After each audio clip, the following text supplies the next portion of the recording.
just when I thought I was out, they pull me back in. What is up, everybody? Welcome to PCP Movie Night. Welcome, in fact, to the end of our look at the Godfather series. Tonight, we're talking about the Godfather Part 3, a.k.a. the Godfather Coda, the death of Michael Corleone. Doesn't matter which version you watched. They're the same fucking movie. Let's just be honest. Let's get that out of the way. Same fucking movie. And I just want to start tonight by saying I own this, and I'm pleased with this. It's all three Godfather films. I bought this, the Coda, the recut, Francis Ford Coppola. You owe me $15. Speaking of owing me $15, it's Jelani. What's up, man? How you doing? Yeah, I probably owe you $15. Hey, man. I don't know, man. And I go, and like, station and shit, and honestly, I'm not wearing a suit today because this movie does not deserve it. Worthy for you, man. It was not suit worthy. Right. But you know, it's a film. But hi, I'm here. Hi, we gonna talk about it. Also here tonight is our man Perry. What is up, Perry? Station, what are you talking about? This movie is so good. Oh man, Station, how you guys doing? I should have worn the suit today because I love this movie. I can't wait to get it on Blu-ray because I'm going to have a physical copy of this movie. Yeah, I can't. We're gonna have a fun conversation tonight. We also got Brooks with us. What is up, Brooks? Yeah. Hey. Hey. Hey. Hey. Hey. Like a donut. Let it go. Hey. Forget about it. Donut. Let it go. Oh, gabagoo. Oh. So before we get into Godfather Part 3, Perry was unfortunately not able to join us last week, just as Manny is not able to join us tonight. So station to Manny. One of his kids is not feeling very well. He's got to take care of them. So hope they start feeling better. I hope you can join us at some point. That would be great. However, you weren't here last week, Perry. My cat is already screaming to get out of the fucking room. This happens every goddamn show. Remember this. I just need to physically take her out of here. Anyway, Perry, what are your overall thoughts and rating on Godfather Part 2? A solid 4.5. It might bump up to a solid 5 if once I rewatch it because I'm sure there's a lot that I missed. But I loved it. I'm upset that I waited so long to watch this series after watching the second one, and I have a new appreciation for 3.5 hour long films. 4.5. Okay. 4.5. Glad you weren't here last week then. Yeah, no kidding. We were 5s across the board again. Yeah. I mean, it's to us is one of the best films ever made. I think you'll have a long history with these films. Yeah. You know what I'm saying? All right. So Godfather Part 3, let's get into it. Francis Ford Coppola didn't want to make this movie, but he had some failures and he was in debt, and Paramount's like, hey, bruh, Godfather 3. So he's like, okay. But at that point, he had lost some of his influence. So he didn't have as much of a say in the direction, right? The studio had a big sway in this film. But overall, I do like the film. I like the film a lot. I think it's really good. It's unfair almost to the film that it's a Godfather film, so we compare it to 1 and 2. That's the problem, right? And the other problem is, especially at the time, expectation. People were expecting Michael to be bold, cold, calculated, but they gave us an old, decrepit, aging, regretful, filled with guilt Michael, right? And that's the reason why apparently Mario Puzo and Francis Ford Coppola wanted to call this the Godfather Coda, the death of Michael Corleone, because they didn't want people to think of it as a Part 3. They wanted to think of it as an epilogue to the saga that already existed. Does that recontextualize anything? No, because the movie is the movie, regardless of the cut. They literally just cut out like 5 seconds of the end, so you don't see Michael actually die at the end. And they do restructure the beginning. He died? In the in the original cut, they show him fall out of the chair. The chair, and the orange is in his hand. We talked about oranges last week. See, he had Yeah. orange in his hand. Well, that's it. So you watched the Coda version, is what You I'm. watched Yeah, Coda. he just like put his glasses on and Yeah, then they had a And then they had the quote quote where they were Yeah. like, in case you and then, didn't yeah, the get it, quote. in case you didn't We get never it. forget. Yeah, the other thing is in the opening, it actually starts with him receiving the medal from the Vatican. Mhm. They don't show that in Coda, but they start with where the Archbishop or whatever is begging him basically for money, and 600 million. and then he gets the award, and it goes right to the celebration. And I like that change. I actually think this is the better cut because it's a little bit trimmer, and it does take out some. There's slight little moments that are cut shorter, but aside from that, they really just he doesn't need to fall over dead because the point of the death of Michael Corleone is what happens to him at the end. Anyway, all that aside, and we can talk about this because some of us watched both. I fucking goddamn Coppola, you owe me $15 and 3 hours of my life. Anyway, so I will say this. I really do like this film.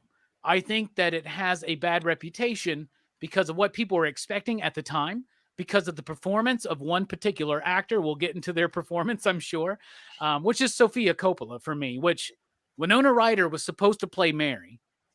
And she this would have hurt her. Yeah, she was supposed to be there, and she was dealing with some medical issues or something, right?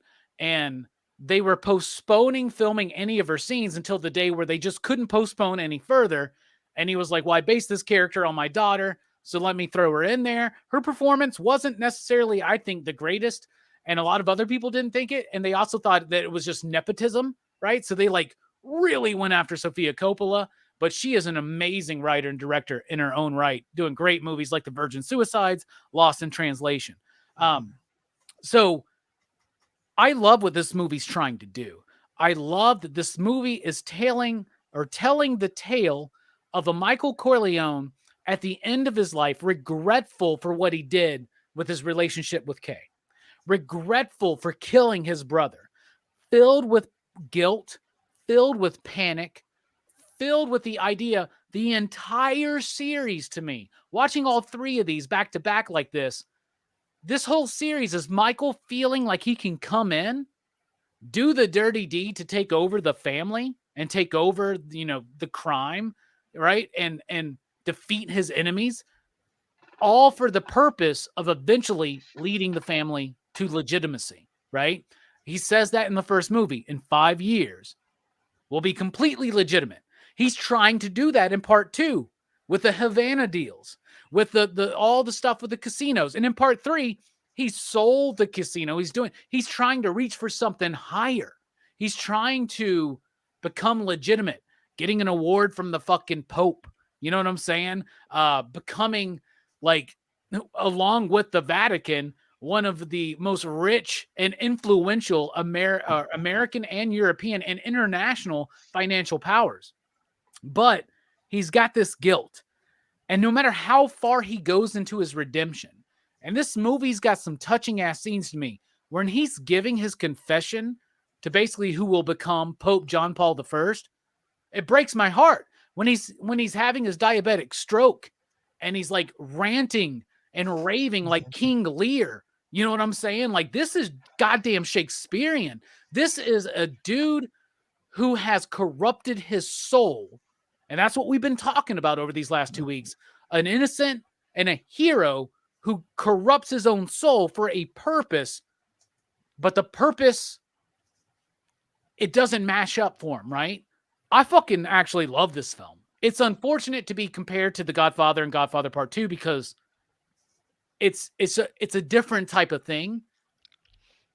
I have some issues with the film. I think we need to spend more time with Vincent.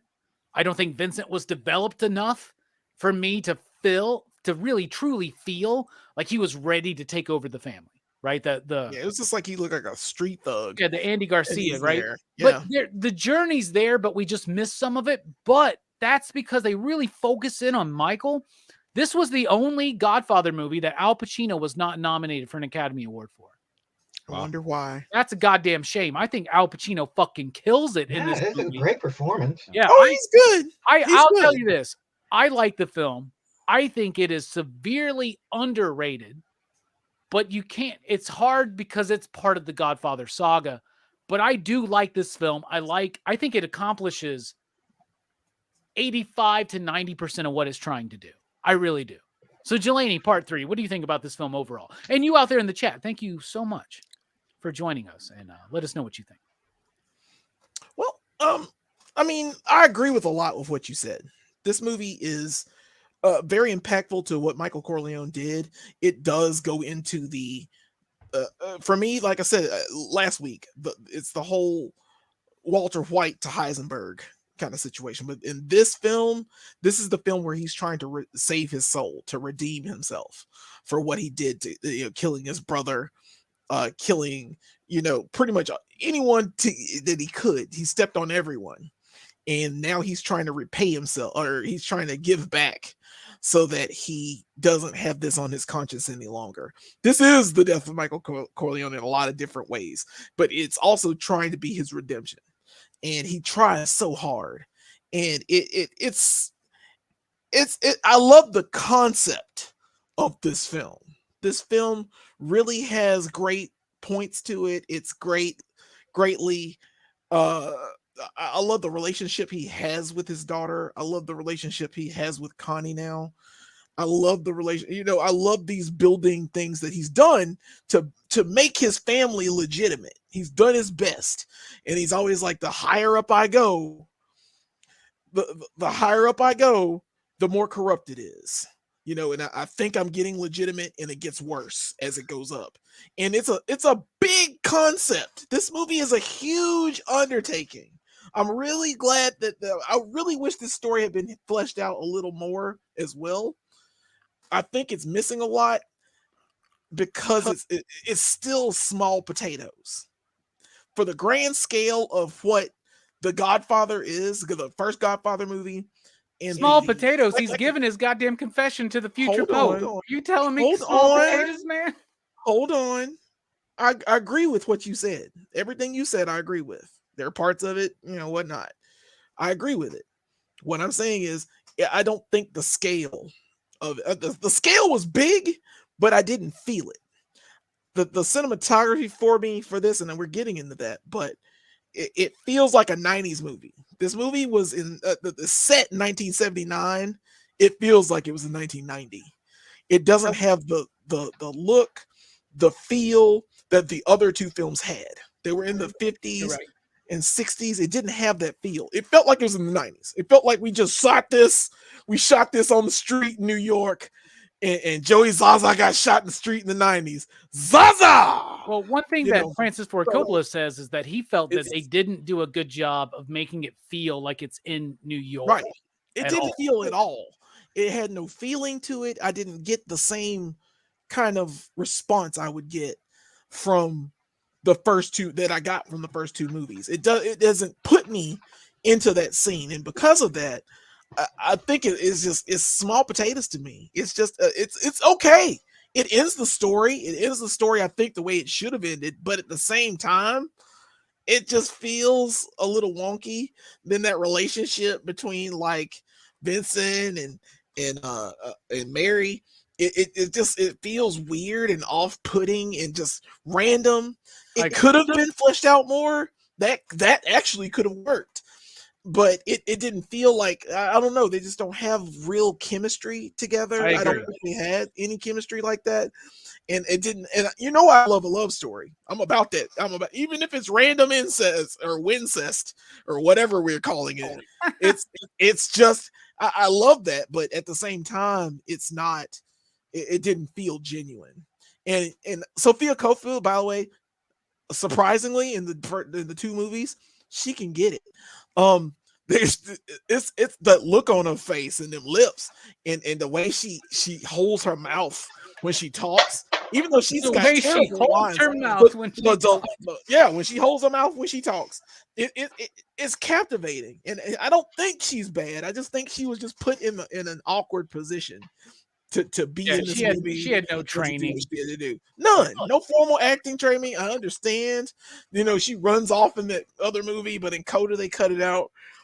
And yeah. Oh yeah. By the way, thank you, Robbie, for making me watch 2 damn movies. I'm The sorry, same brother. damn I've movie already twice. apologized for that when we talked about Guardians, the holiday special. That was some bullshit.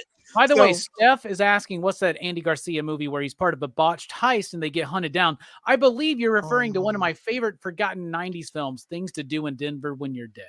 I love that film. wow. I have it on DVD because I don't think it's available on Blu-ray, but I love that film. Pretty sure that's what we're talking about. I'm sorry. Go on, Chilling. But yeah, no, I was just saying that to me, the movie is small potatoes. It's not. It's a good ending for Michael, but everything around Michael is very flat. There's no point to it. To me, I can dig that. And it's even Eli Wallach, who that should have been Hagen. I don't know why. It just feels like there should have been a better rivalry between Eli Wallach and Michael Corleone. And it just, last week we were talking about the Hagen Corleone thing, and I did some more research on it. His original role was the George Hamilton role, right? Yeah, because he's the consigliere. But the idea was that he was the one, because his son is a priest, right? He's the one that brings the idea to Michael, right? Like he's like the one that brings it in. And Francis Ford Coppola says the first problem with Godfather 3 is, first of all, they didn't give him 6 extra months to work on the script, which him and Mario really wanted to do, because they thought it was a rather complex story. And they needed some extra time to kind of pull it all together. And the other thing is that they couldn't work out the deal with Robert Duvall. He wanted to be paid as much as like Al Pacino, right? And they couldn't work out that deal. Francis couldn't get them to work out that deal. He was an Oscar winner. We don't have him. I know, I get it. And it's just, it is tragic because his loss, like Francis says in the commentary, it's almost like the death of a family member. Like, because he couldn't be there, that loss is felt and echoed throughout the entire movie. You're out, Tom. He downplayed the lawyer role, which is eventually played by George Hamilton. And I do like him in the film. I really do. Yeah, George Hamilton's fine. I mean, like I said, the characters, they're fine. That's the problem, though. Everyone is just fine. And it's not the level that you made the first 2 films with. And you can feel it, you can see it. It's not the same. It's just not the same thing. And it should have been something separate than what Godfather Part 3 was. Well, remember, Francis didn't want to do this, but he had to for financial reasons, right? Yeah, I'm glad you guys love Things to Do in Denver When You're Dead. I fucking love that movie. I love it so much. I feel like going over there and pulling out my DVD just to show him a true Things to Do in Denver When You're Dead fucking acolyte. Anyway, Perry, first time watching all of these films. What'd you think of Part 3? I'm going to say I loved Part 3. I thought it was awesome. I was completely sunk into the movie, dude. I was feeling it. I wish there was like another one after this, because I want to see Andy Garcia fucking. There was a Godfather. They did start planning a Godfather Part 4. Here's the idea. This is crazy. I just want to throw this out there. Godfather Part 4, if it would have happened, would have been a parallel story like Godfather 2. And they would have showed Leonardo DiCaprio playing a young Sonny Corleone in the 30s, as Vito is now rising to power before World War II, right? So it would have been that story, and then it would have been the story of Andy wrecking the family business throughout the 80s, fucking cocaine, Scarface, Goodfellas, all that shit, right? Oh, dude, I'd like to have seen that movie. That would have been awesome. Yeah. Andy Garcia in this movie, I love his aggression from the very beginning. And he's just rolling the dice no matter what, because the Godfather could have whacked him in the beginning, like, bro, what are you doing, biting this guy's ear off at this festival that we're at? Like, it's crazy. Like, he's at an 11 the entire time from the beginning. Yeah, nonstop. He's just coming to do the hit. He's his dad's son. Bro, when they try to come for him, that was the hardest scene, bro. When he put that gun to that, I gasped. And then we get scenes like all these mobsters, they all get these checks, and then the helicopter comes out in Atlantic City. That was a wild. That is some 90s shit. That's crazy. Shit. That's the coolest thing ever, dude. I mean, I get it, but that's like a machine gun on a helicopter. Is like, what horror movie did we watch? And it wasn't a Hellraiser. Yeah, it was a Hellraiser that the kid took over the town and he took over the house. The little kid. You're talking about Phantasm. You're talking about Phantasm 3. Phantasm. Yes. Phantasm 3. That's what this had. This feeling was. It was in the 90s, so it had the same like that generic 90s. You just compared The Godfather 3 to Phantasm 3, brother. Come on, man. Come on. I don't know, man. I thought that was awesome. There were so many cool scenes. The assassination scenes, I thought were just like awesome. Let me go talk to him. The ending when the daughter gets popped, I literally like I was lost for words because I didn't see that coming at all. Like you're watching it, you know it's gonna happen. I didn't think the assassin was gonna do anything in public because he's like this guy that's like in the shadows, and he's like, I'm tired of chasing this guy. And the daughter, dude, like that came out of left field. That like completely took me for a spin. Still hurts, man. Every time I watch it, man. It's crazy, Daddy. It's like when Cedric Diggory dies in Goblet of Fire. Oh yeah. Oh yeah, that took me by surprise, and I read it. It was like, oh, that movie. But yeah, definitely love The Godfather 3. Hell yeah, man. Brooks, your first time watching these films. What'd you think of part 3? I liked it. I liked it a lot, actually.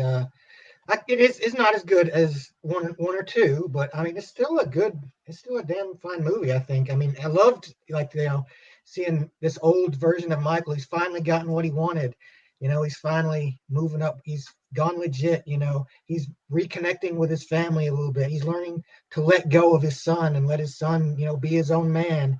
And now, he's Vito. He's Vito now. He's kind of like how Vito was in the first Godfather movie. He's gotten to that point where, and now he's got his own version of Sonny that he has to deal with.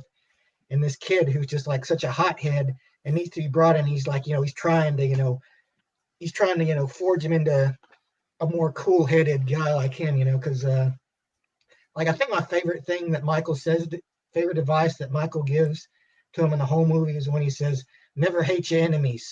It clouds your judgment. It's like, it's just, you get to see Michael like at his peak, I think, in this movie, because Michael's not so much like a physical being. He's a very he's a mastermind. That's why I like to have the little puppet things over the Godfather, because that's Michael's specialty. Is moving the pieces. He's ruthless, but it's because of his cunning more than anything else. And he's trying to pass that on to this kid, so he doesn't make the same mistakes that he did. He doesn't wreck his life the same way that Michael did on his rise. That seems to be always the thing with the mentor-mentee relationship, is like they want to teach them how to get the success they have without all of the mistakes they made, and I feel like that's what Michael's trying to do here.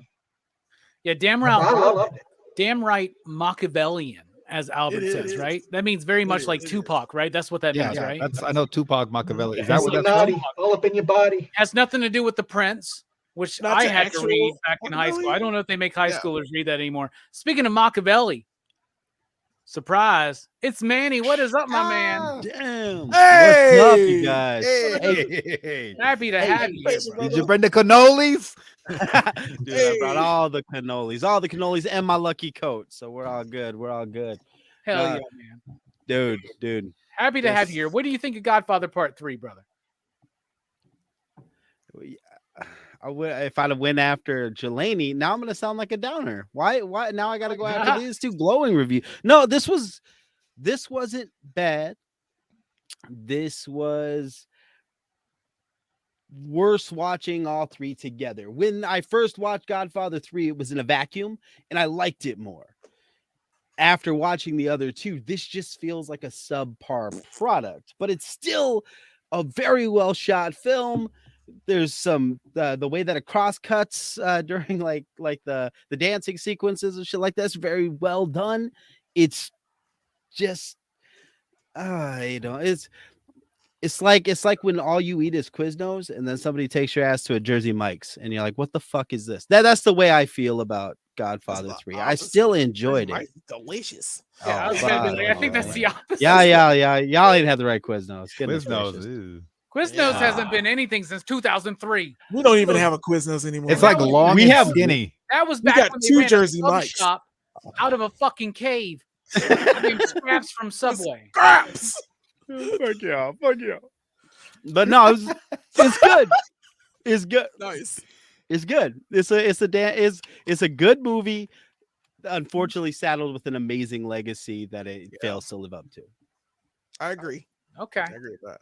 Okay. All right. Well, a good movie or a not so good movie, it relies on its cast. And to keep with tradition here lately, I'm going to go first so nobody steals mine. Al Pacino, to me, is the MVP of this film. He delivers so much with his eyes, as we were talking about in Godfather Part 2. But in this one, he goes full Al fucking Pacino, man.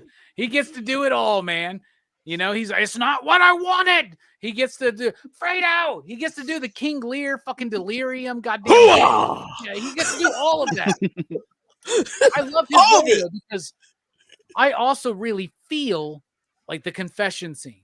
I feel the conversations with Kay. I feel when he's sitting there and he's telling God, I'll never do anything wrong again if you can just fix this. I feel his love for his children. I feel his tragedy at the end. It breaks my fucking heart, dude. Like Fredo broke his heart in part 2. He breaks my heart in part 3 with his reactions to things, because this is a man on a path to redemption. And for a moment, he thinks he's got it. And it's going to end like every other Godfather film where Michael takes out all of his enemies and it's all good. That is not how this film ends. And Al Pacino carries the weight. And I mean that very literally. He is weighed down in this film by years of trauma, guilt, and just everything that he's done and loss. He's lost so much. We see him reflecting on his past wife. We didn't get that in part 2, right? You get that here. When his son sings the goddamn song, the Sicilian Godfather theme, that's an emotional scene to me too, man. It's fucking amazing. I think this movie's rather fucking good, honestly. And I know people were expecting something heavier, something more groundbreaking. That same year, Goodfellas came out, which is a fucking brilliant film. And Godfather 3 and Goodfellas are two way different movies. And I think more people wanted this movie to be like Goodfellas. But Al Pacino, I hate to say it. I don't hate to say it. I think this is his best performance in all 3 films. To be honest, concur. To be honest with you. So I'm going with Al Pacino. What's a character / performance you want to highlight, Jelani? I'm also going with Al Pacino because he's the best one in the movie. Sorry. He just is. He's the best character in this film. He shows the most growth between the 3 films. Like I said, it's from Walter White to Heisenberg every time. And it's just, it feels like he really wants to make sure that his life is meaningful for his family going forward. And it's so painful to watch him. Like I said, I mean, I even got it all on here. Like, it's just him screaming. That one scene was like, what the hell, man? He's in pain. It's like nothing worked out the way it was supposed to. Yeah. And, of course, he's got all billions of dollars and the love of his family and all these things. But, there's still people plotting and shit. Just when he thought he was out, they pull him back in. And it just every time. And he's got diabetes and he's trying to fight that on top of all this mess and basically he has his basic screams when he has his Kim Lear moment, that's right after they do that helicopter shooting and like him survive, which by the way, that should be bullshit. He Vincent and Al are the only survivors of that room when everybody in that room should be dead. That's another thing made me mad. I was like, because they're all the heads of the families. They're all so removed from what's actually going on the street that Vincent's the one that's like, something's up because dude just left. He knows immediately. Yeah. And Matt, Principal Defect Station. Glad to see you, brother. But I love his character. He has, like I said, he has the most growth. He is, you paint him. He's perfectly Sea of Love. Like Gotta get this in. He's not like that in the other two movies. He's very calm and collected. By this movie, he's just like, yeah, let's get off. He's But full on. I see that. I feel the exasperation in him because the moment where Joey Zazo and Vincent have to come in and he goes, what does this have to do with me? He's trying to be so calm. You know what I'm saying? He's just, and I've, we all in our jobs and our things, like I literally have this shit happen to me where I have 2 associates or employees come up to me and I go, what does this have to do with me? What does this have to do with He the says, so kill him. Just kill him. Just kill him. Can I I kill just fucking ear off. Yeah. Like fucking whatever. That was awesome, dude. Yeah, I thought he was gonna kiss him on the cheek. Yeah. Bastardo. Yeah, bastardo. Don't call me a bastardo. But but since you took Michael, I just want to get my Michael thoughts out of the way. I love Michael in this film. He's the most developed character. Then I'm gonna go to my next favorite character. Guess what? That's gonna be Mary. You know why? Okay. Because I feel really bad for Sofia Coppola. I honestly do. Like, she got a lot of shit for this, and I heard about it for years. She got a lot of shit for this, and I never a terrible performance. It was. Like, there are a couple of like really bad scenes, but overall, it's a decent enough performance. Yeah. She gets too much. She gets too much shit for what it is. She is a great character. Like, she's the daughter of Michael Corleone. She's the face of their organization. She's very decision minded. She's very calm, collected, very loving person, and I love the character that she exudes. Like, I know what character they were trying to give her, and I know why Francis Ford Coppola wrote this for her.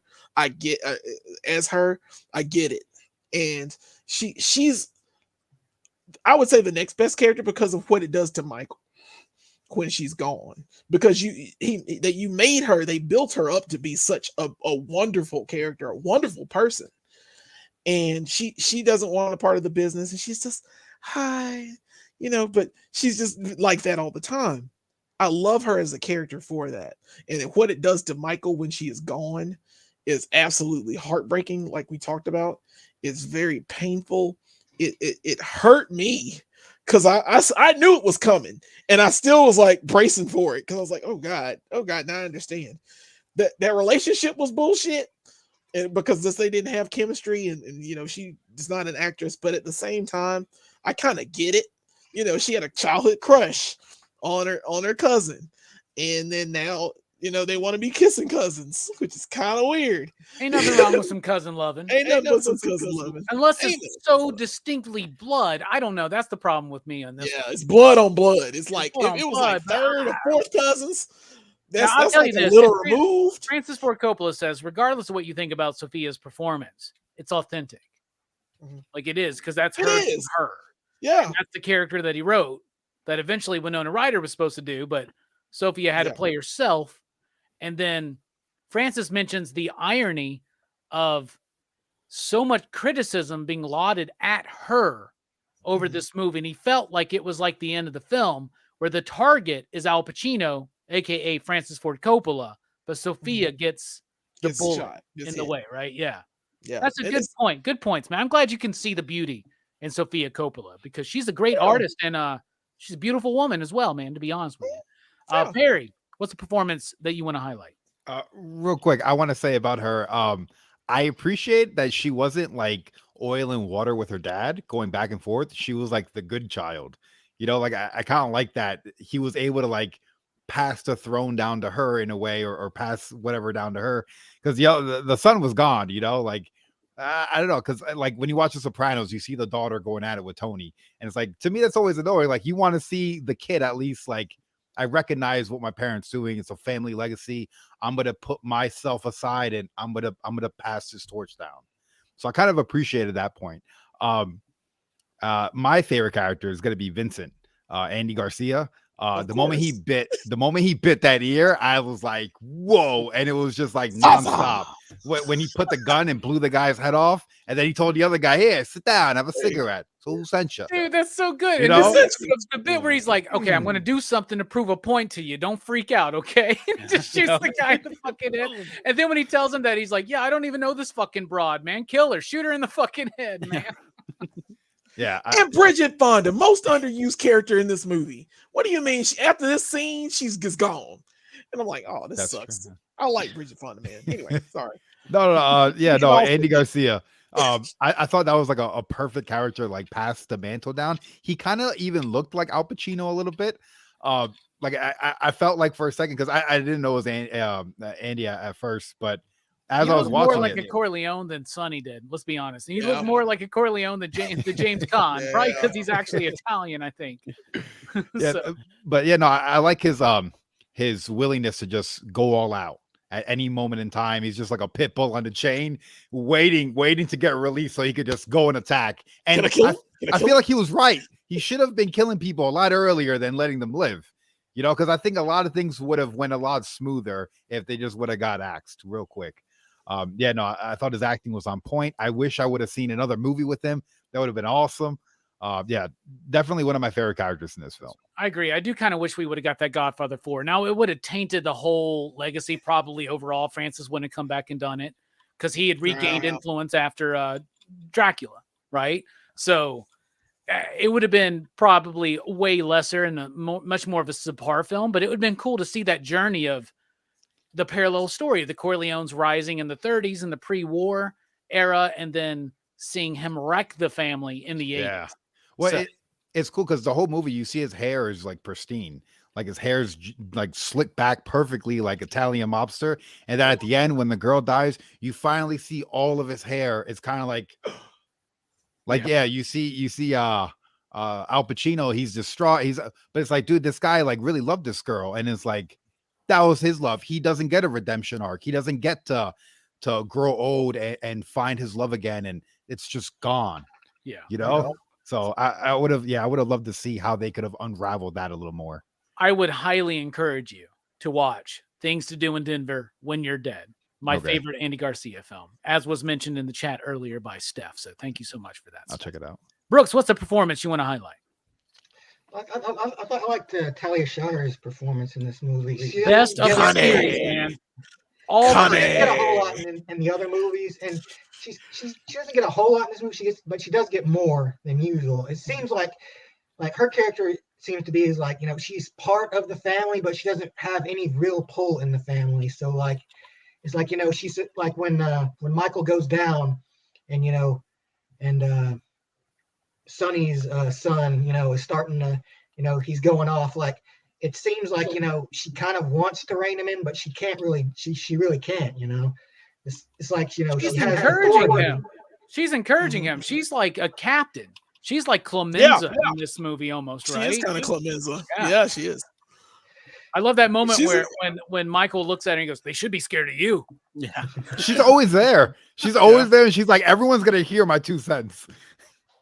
Yeah, I think that's like the only time she really like seems to be like, you know, doing something within the family. Like, you know, you see her like at the meetings and stuff, but she's always kind of the silent observer in most of the time. Oh, she's all in this one. She's all yeah, in. it's like after Michael goes down, I think that's the most that she actually does. But you know, she definitely still is a presence. Like, she's still there, you know, and she seems like more supportive of Sonny's son than like anybody else. Like, you know, I think she kind of sees the potential in him, but like, you know, unlike Michael, she doesn't see, you know, how frustrating he can be with how, you know, how similar to his father he is. Connie has a great arc in all three of these movies because in the first one, she's like the innocent, you know, young sister getting married, getting abused and all this shit. In the second one, she's rebelling against Michael because he killed Carlo, right? And she's like self-destructing basically. And in this one, she's like, she's a part of the family, man. She's making decisions, dude. She's making decisions without Michael. Hit. Do it. She has her way in this film. From the beginning, she wants Vincent to take over. She tells Michael, he's the only one with our dad's spirit. Or she tells Vincent that, I think, you're the only one that's like Vito, right? Like, you get it. I just feel like the whole story should have focused more on building that up. I would like to see more of Vincent learning from Michael. It was like he was off the street in this movie, though. He was off the street, and then all of a sudden he's like in charge of the largest Yeah, crime family in America. I get it, and And like we talk about it before, should have been a build up to that. yeah, I It get just felt like he went from 0 to 100. exactly. I get the time Mhm. built, like the time thing that we've been talking about in all of these films. Like an amount of time passes in these movies, right? And I get that, but like we could have seen that a little bit more. But Talia Shire, once again, her best performance in the entire trilogy. What about you, Manny? What you got?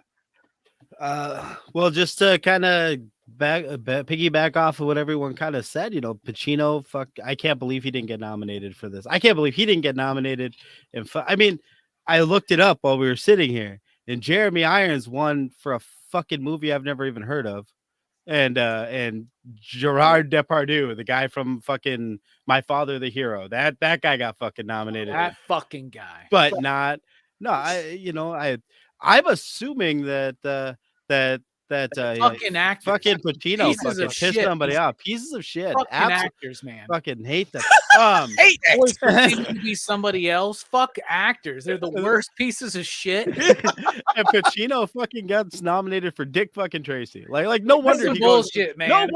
No wonder he fucking just goes off into overacting land. He's like, they only like me when I'm a fucking cartoon. They want me when I'm a fucking cartoon. Hooah! And then he fucking does that for the rest of his career. This is probably his last nuanced performance, yet he's still kind of heading that direction. So that's really good. It's crazy because what the fuck I was going to say. This movie has one of those like major Godfather quotes.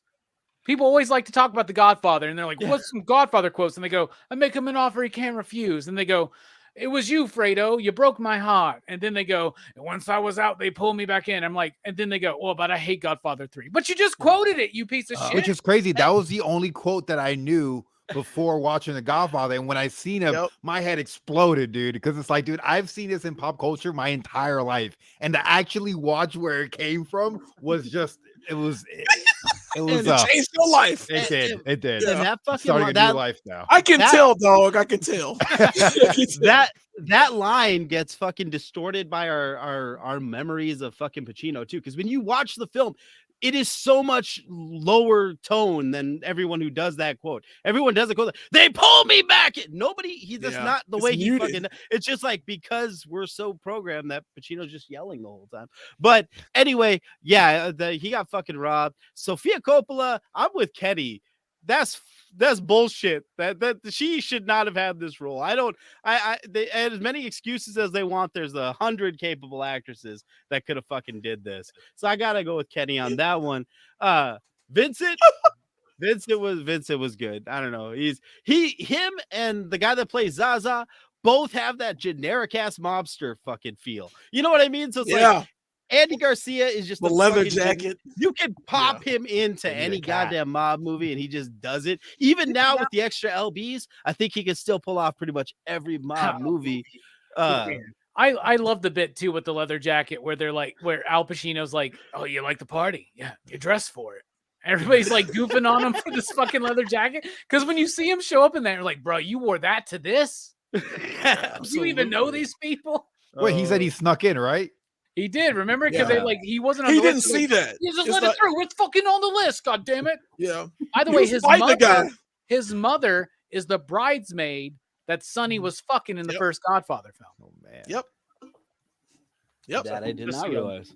Now, let me ask a question about that real quick. I'm sorry. No, go ahead. Speaking of characters that were in other films, the assassin that was there, was that Michael's bodyguard when he was in Sicily? That killed his wife? No. Was that the same guy? Okay. No. Just wanted to be sure. But the other bodyguard that didn't betray him was the dude at the end that stabbed the dude with the fucking glasses. Yeah. Right? Okay. That was such a tough scene. Okay. That's such a and good Tomasini is the guy that got shot. Yeah, Tomasini was the one in the wheelchair that got killed by the other dude. He was the guy that got shot in the back with Vito Corleone when Vito killed what's his name? The previous Don in 2. Fanucci or whatever? Don Fanucci. When he stabbed him and he was running away, he got shot in the back. That's Don Tomasini. So I was like, also the other Don, the one that's betraying Michael throughout the movie, right? Mm-hmm. With the Italian folks. Yeah, Andolini. Yeah. He's one of the dudes that we see in the flashbacks in part 2. Yeah, as well. Yeah. It's all connected. All connected. It's all connected. All Fuck there. you, Kevin Layers Feige. of- Take one up your ass, man. That's how you do it. It's still the same movie. That's what I'm saying. This still feels like The Godfather. It feels like it is The Godfather and isn't The Godfather at the same time. And it's just weird. It's like a weird limbo. If Robert Duvall But was yeah. in this film, Jelani would be like, "This movie's fucking brilliant. Yeah. You love it." It was one step. That's all you needed. You needed Tom Oh. Hagen. What Tom else you got, Hagen man? is that. Uh, Go away. Okay, No, I'm I was just gonna say with Brooks with Connie, she's hollowed out. She's beat. She's kind of passive aggressive, because fucking Pacino wants out, and she just keeps kind of perpetuating shit and pushing it forward. Like if your brother fucking killed your fucking husband, fucking killed your brother, you know, She didn't know that, though. I think That's she's the worst fucking, part. yeah, I think she's fucking. I She think knows she's it. making moves. She's like, I want to fucking. I'm taking control of my fucking life because this motherfucker has ruined it this whole time. I even got saddled with this kids because fucking wife left. God damn it. But Where are her The- kids, the- by the way? I'm Yeah, curious. where are the I have no kids? idea. she ran out. When she got married to one of them other douchebags, she just left him with them. I guess Yeah, so, Like, right? she's like, you're their father now. Now, He's one like, thing I will kids, say is man. Connie knows that Michael killed Fredo. Yeah. That's why when he has his attack, he screams out Fredo. He is like, and like Michael, he says this in part 2, right? He says, never let or it's something that Vito says to Sonny in the first one, but Michael holds on to this. I think he repeats it. Never Never let let somebody somebody know outside the family know what you're thinking. exactly, Yep. right? And that's when he lets That's people know why what she he's thinking. says it. Because he Okay. even says, Andolfini, you fuck, right? He Yeah. knows immediately that it's that fucker. You know what I'm saying? Like, Yep. Yeah, because he knows. left. Let me go talk to him. The second I Yeah. would have saw that, I was like, oh yeah, something's up. Plus, Something's you know, wrong. it's a different that dude's a great actor too, right? In this film, because Eli he's always Wallach. acting like, oh, I'm about to die any minute, you know, it's all up to you. But then, like, when Vincent's coming to him, he's like cunning, he's sharp, right? Like that dude is a fuck. He's a shitter. Because I just watched Christine again. He's a fucking shitter. And no shitter ever got between me and Al Pacino. But the person I'm highlighting, same one I've done every fucking movie, Tom Hagen. That fucking character being gone fucked this movie from the gate. Like Tom Hagen is Agreed. the necessary component to this film. You know, it's like as Michael declines into more corruption and evil, so does Robert Duvall's fucking hairline, and it's all connected, like we've been talking about. Like we've been He's talking bald in the third know? one. Oh, BJ, man. I think I speak for everybody here when we don't want any of these films remade. No, never, Let him never. No. Let him go. Fuck. It's fine. Rockstar Well- Games tried to do it just with fucking computer actors, and it was horrible. So fuck no, Mhm. nobody can remake this thing.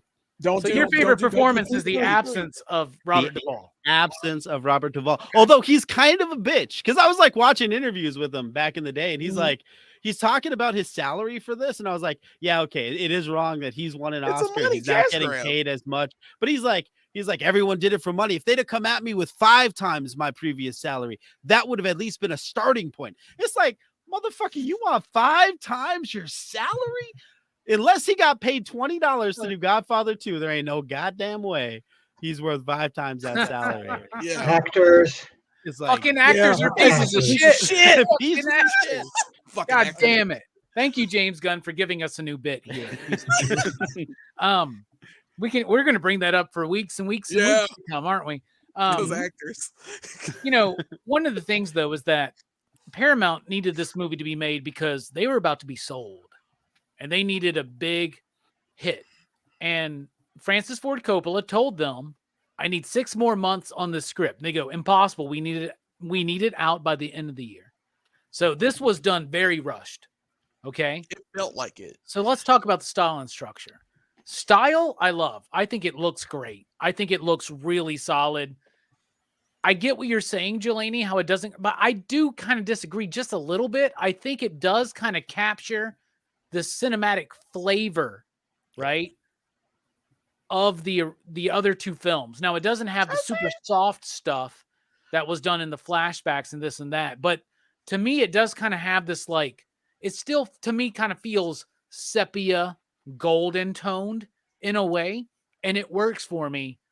I think the editing is better in the Coda version, but that's bullshit to make me pay for that. but the editing is sharper in the Coda version. But I do think that it's well crafted. It was nominated for a bunch of fucking Oscars. It didn't win any of them, right? Wow. Like it just it's didn't win Godfather any of them. 3. And I get it. I understand.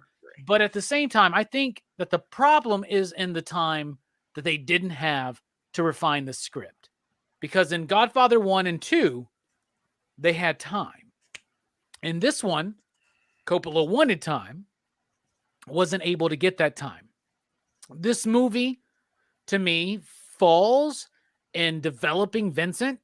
It falls the most in developing the relationship between Vincent and Mary. Because it chooses to focus on Michael so much. Now, I wouldn't want to lose any of the Michael stuff here. And I think the Michael and Kay stuff in particular is some of the most powerful stuff in the film. And I also love the idea of, in the first film, it's the Corleones against the five families. In the second film, it's them against, what's his name? Hyland Roth, right? Hyland Roth. Yeah. Mm-hmm. So it goes up a little bit, and senators involved and the government's involved. And now we're moving up to the Vatican. The Vatican, yeah. The supreme power in the majority of Italian life. Do you get what I'm saying? And I love, there's some elements of the script. Now, I've been going on and on and on about how amazingly perfected the scripts on Godfather 1 and 2 are. 3, not so much, but they needed more time to develop some of this stuff out. But the core of it, Michael's journey into guilt, into wannabe redemption, and into final loss and tragedy, it's Shakespearean to me. Some of the bits and the lines, like the way that they bring in the Vatican, they bring in the idea when Michael says, and it's already been mentioned here tonight, but when Michael's like, the more legitimate I get, the more powerful I get, the higher up I get, the more crooked it is. We've been talking about this already. Vito doing good for his neighborhood in the 20s, that's kind of honorable, right? And then you wind up here where it's all about greed and money and immobiliari, right? And all that shit. And the Vatican. Yeah. And like, right? Yeah. And those dudes are based on real dudes, like the Swiss bank dude, the archbishop, and the guy who's like the Italian mafia. They're based on real dudes, right? And it's Francis Ford Coppola telling us about power. And we all like to think that criminal activity, how many times have you heard this? Well, criminal activity is a direct result of poverty and classism in the US, right? We've all heard that. And I will argue that poverty and need and has a lot to do with low level crime. But the biggest criminals out there are the fucking clean. There is no law for the rich.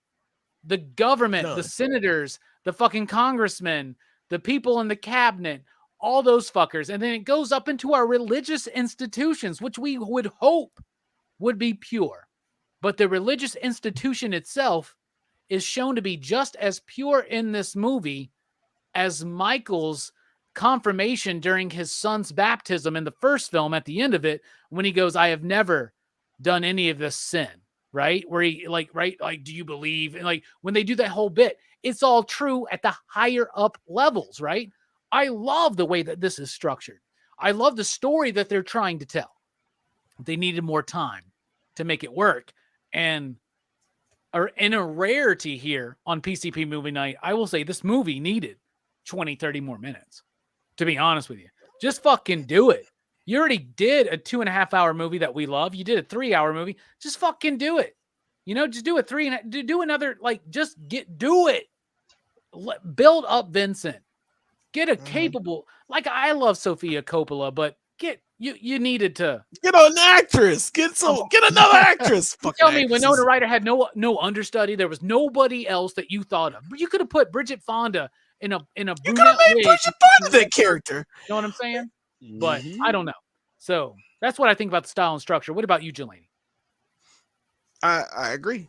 It needed more time. It needed a lot more just fleshing out of characters, fleshing out of other situations.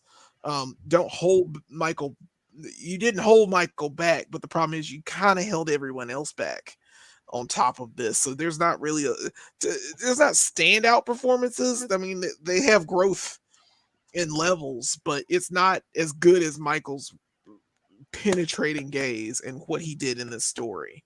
I feel like it, like I said, it feels small potatoes to me still. It's still kind of it's very on the scale that it is. It still feels small. It just didn't feel like the world fleshed out to me. Like the world, it wasn't big enough for me, and it did that a lot, and it's too much.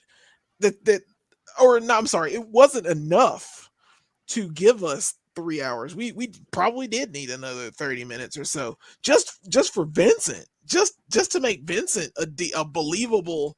Like if you're making Godfather 3 and Vito was in the first movie, and it was the Vito in helping Michael rise, then this should have been Vincent helping Michael, or this should have been Michael helping Vincent rise, and it didn't. It was there. Everything here in this movie was here. Like everything you needed to do was done in this movie, except for Tom Hagen. But it just didn't feel. It didn't feel epic. It didn't feel like it should have, like a Godfather movie. You didn't feel it. I couldn't feel it. And parts of this movie have just certain things. I think the goofiest thing in the world is when Vincent kills Zaza. I think that's the goofiest, funniest shit I've ever seen. Like he's on the horse. I do too. Hey, I do Joey, too. up your ass. Joey, up your ass. Zaza. Ah! You know, and the little subordinate dude is on the car, like he in the car. He's like, fuck your mother and all that shit. And like, it's so cheesy. He's like, up your nose with a rubber hose, Mr. Kata. Mr. Kata. But it's just, it felt so cheesy and 90s. And kind of weird. It didn't look like, once again, it didn't look like it was in the 70s. Like it's 1979. 1979 has a look and feel to it. There are movies like maybe even the French Connection. I'll go back to the French Connection for some reason. I know that was what was that? 71, something like 72, that. Right? 72, maybe 70. It's early 70s. This is later 70s. It still didn't have that feel. It, like I said, it felt and looked like Phantasm 3 to me. It's just cheesy 90s, the way it was shot, the way it it's looks. Closer to Phantasm 2 in timeline, but I get what you're saying. But yeah, it's the 90s. It's like, surprise, we're the 90s. It's supposed to be 1979, and I'm like, Godfather's are they in on the the 90s? set? It's supposed to be 79. Yeah. I'm like, are they on the set of Golden Girls? What's going on? Yeah, it looks off. So that's it. Okay. I mean, that's all I want to say. I know I went around about it. It just doesn't feel like a Godfather movie. It doesn't. To me, it's a movie. It's a monster movie. The thing is, Delaney, but it's not a Godfather. It's not a Godfather movie. It's the death of Michael Corleone. Anyway, what about you, Perry? What do you think about the style and structure? I like the style and structure a lot. To me, this movie was going like on a straight all the way up until the point where he was in the kitchen with the diabetes. Right after he said, "Oh, when I'm out, they pull me back in," and then he just fell and collapsed. And you hear someone in the background, and it looks like they dubbed the sound in where it's like, "It's his diabetes," and I just started dying laughing. I'm like, "This is ridiculous." Like somebody in post is like, "Oh fuck, do we need to let people know what's going on?" Yeah, like that. I thought he was having a heart attack, and then I heard that. I couldn't help but laugh because I'm like, this seems so bizarre out of left field. Francis Ford Coppola mentions in the commentary that this was planned throughout the movies because if you notice in part 2, he's always drinking water. And I thought that was to accentuate the fact that he wasn't drinking alcohol, right? To keep his mind sharp. But they're saying because like when you're diabetic, you're always thirsty. You gotta drink water. Right? Yeah. So like apparently this was something that was built up, which I appreciate, I guess. But yeah, they had to throw in someone, it's his diabetes. Yeah, it like sounds it's an off. Italian film, man. Yeah. But no, I really enjoyed the flashbacks from the other movies, how they had like these beauty shots and you could see like it was very soft. I wasn't the biggest fan of that, so I'm happy I didn't see that in this film. It just, I don't know why, to me it was just, I've had enough of it already. But no, there was just a lot of things that I really enjoyed. Like when they were outside the Chinese food and they're getting in the car, that scene takes like forever. Like you're sitting there for like a minute, and it's just like guys getting in a car, turning the car on, they're pulling out, and it's just like you're engulfing yourself in it. It's like I wish I had like a VR headset to just sit here, or like if I could watch it in a movie theater, because it was like I really enjoyed the way they shot the movie. I don't know, I really liked it. I know a lot of people don't, but I think they did a great job. A lot of people still do, though. That's the thing. Yeah. For as many people that just detest this movie, there are just as many defenders and apologists of this film, right? And then there are people that are just like me. They're like, it's good, not compared to the other two, but it's a good. I think it's a good film, y'all. Anyway, Manny, what do you think about the style and structure? I mean, style and structure. It's still Gordon Willis. Still looks good. It's lit well. I think in terms of what everyone was saying about adding more time, definitely needs more character development. But I guess part of that is also the fact that the old guard is moving at like I don't know. Sometimes I see like my younger cousins that are now fucking grown up, and I am completely out of their lives. Like I don't know shit about. They're living this entirely separate existence. Minus, I've got my own shit going on. I don't even fucking know what they're doing. I feel like that's kind of Michael and Connie. Like Vincent and them are there. This is the next generation. It's fucking totally out of their control. Vito would not have stood for the shit Michael did in Godfather 2, right? And Michael might not stand for the shit Vincent will do in the next 20 years. There's this cycle and this thing. So I feel like that's it's probably not intentional, but I want it to be because I have respect for fucking Coppola, and I hope that's what he was going for. Yeah. I think one of the things that to me was striking in this one was the fact that there's like things that are done in silence, and there's things that are done without the cacophony we had in the previous films. Like if you watch Godfather 1 and 2, there's a lot of like scenes where there are like children giggling, laughing, screaming in the backgrounds and shit. And in this, there's silence. And I feel like the loss of innocence and everything throughout the mob life going into the 90s, like this is the fucking, that's why there's no laughing children anymore. There are no children. All the children have grown up, and all that's left are bitter old people. And so I feel like that's again, I'm like hoping the comic book that's community is what you're saying. absolutely. Dead Jim. Robbie, to be fair, when I was a kid, fucking comic paper was better. They smelled nicer. Yep. Coloring was better. There wasn't 90 fucking variants of everything. There was It wasn't $122 $50 for variants. variant covers. Yeah. There were way too many words per comic, though. Let's be honest. That's absolutely A lot true. of Claremont. But they're still really good. Like, I don't know. I just finished Born Again like this weekend, and there's a lot of words in That's there, but it's unfair because fucking that's really one of the good. greatest goddamn It's comics still ever really made. fucking good. That's literally Marvel's best comic outside of Jack Kirby. Is probably man. Born Wow. Again. Gosh, and I almost stopped at the end of after Saved, and I'm glad I read the next two. But regardless, that's not what we're talking about. The style and structure of this film is still very much, it's a well-made fucking film. You know what I mean? Like I feel like if I took Gordon Ramsay and was like, here, make me a coconut curry, it might not be in his wheelhouse, but he's still gonna do a fucking amazing job with it. Yeah, and I feel like that's what Coppola and Willis do. It's like, we know how to do this. We don't have sex. We fuck hard. You know what I mean? And that's what they do. But yeah, style-wise, structurally, I just feel like something is slightly off. I think the 90s film might be, and I can't find any information on this, so I'm speaking out of my ass here, but I feel like maybe there might be a difference in film stocks and the way that Gordon Willis is exposing, which is giving it that 90s feel. If we look back at the 90s, there's a lot of shit that's made particularly for VHS, and because of that, it's just filmed differently. So that might be what we're seeing, but other than that, 90s.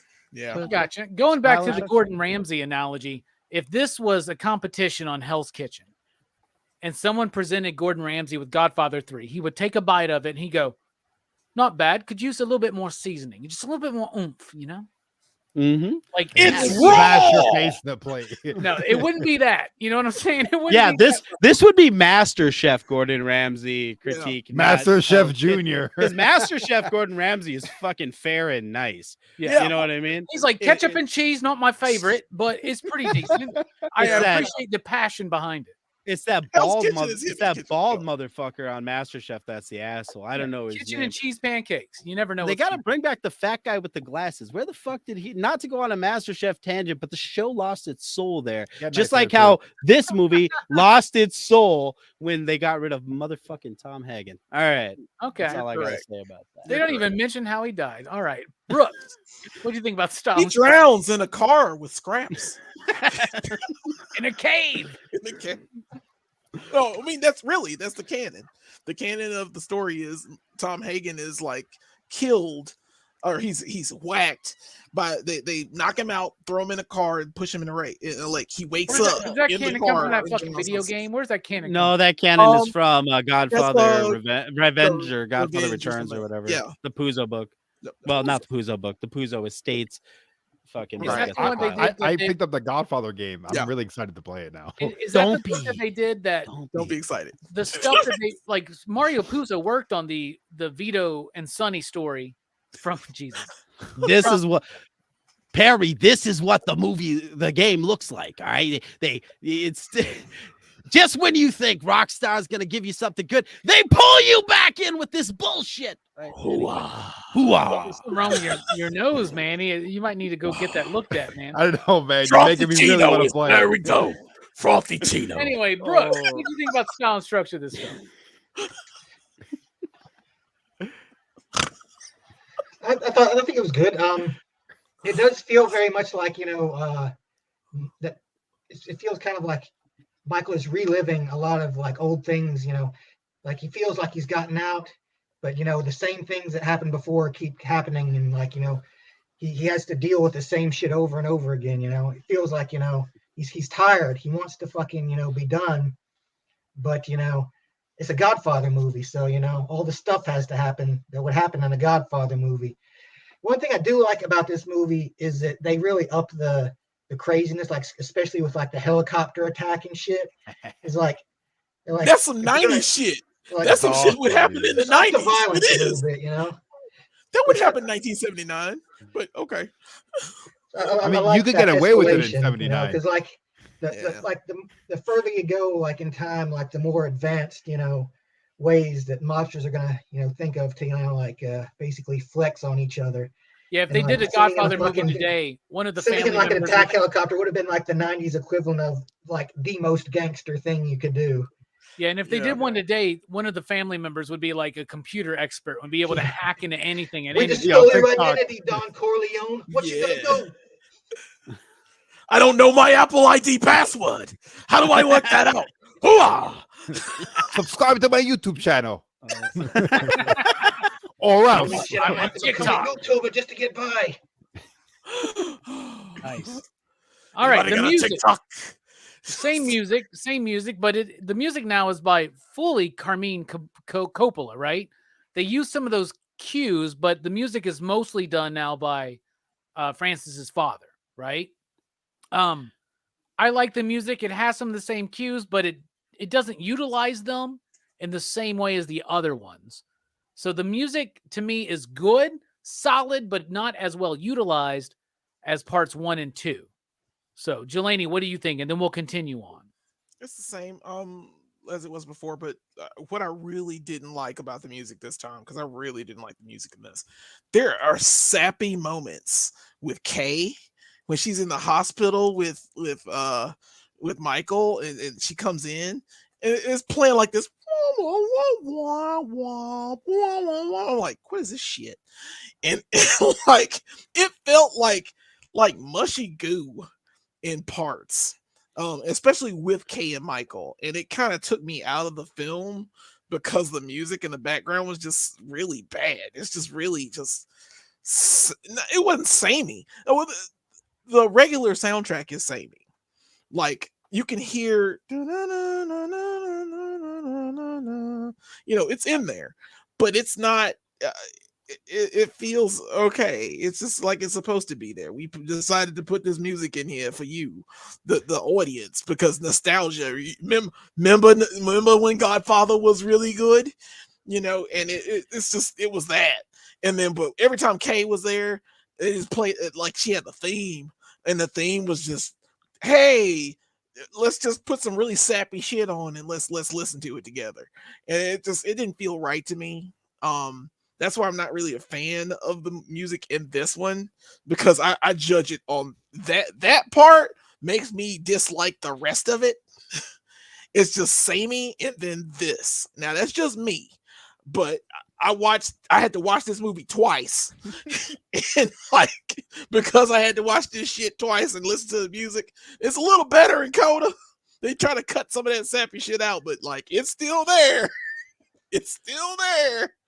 So I'm not really a big fan of it. It's just, you know, if I had to grade the music, I give it like 2 you digs.